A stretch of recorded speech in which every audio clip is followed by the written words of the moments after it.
Commissioner Sahiwal division doctor Asif Tufail ने जश्न वलादत मुस्तफ़ा के मौके पर RPO महबूब रशीद, डिप्टी कमिश्नर शाहिद महमूद, पीर मोहम्मद फैजुल हसन शाह और महतमम जामिया फरीदिया डॉक्टर मुफ्ती मोहम्मद मजहर फरीद शाह के हमरा जामिया में केक काटा और जुलूस मिलादुल नबी में शिरकत की। इस मौके पर गुफ्तगू करते हुए कमिश्नर डॉक्टर आसिफ तुफैल ने कहा कि रबीउल अव्वल हमें सीरतुल नबी से रोशनास होने और अपनी आइंदा नस्लों को उनकी हयात तय्यबा से आगाह करने का पैगाम देता है।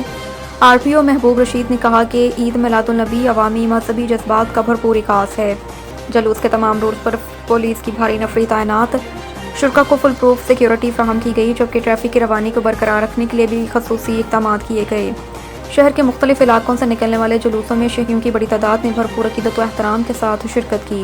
हड़प्पा में भी अजीम आलिशान जुलूस निकाला गया, जिसमें आशिकान रसूल की बड़ी तादाद ने शिरकत की। जुलूस की क़यादत पीर तारीकियत सैयद चंद पीर गिलानी ने की, जबकि MPA नवीद असलम खान लोधी ने भी ख़ुसूसी तौर पर शिरकत करके मोहब्बत रसूल के जज्बे को उजागर किया।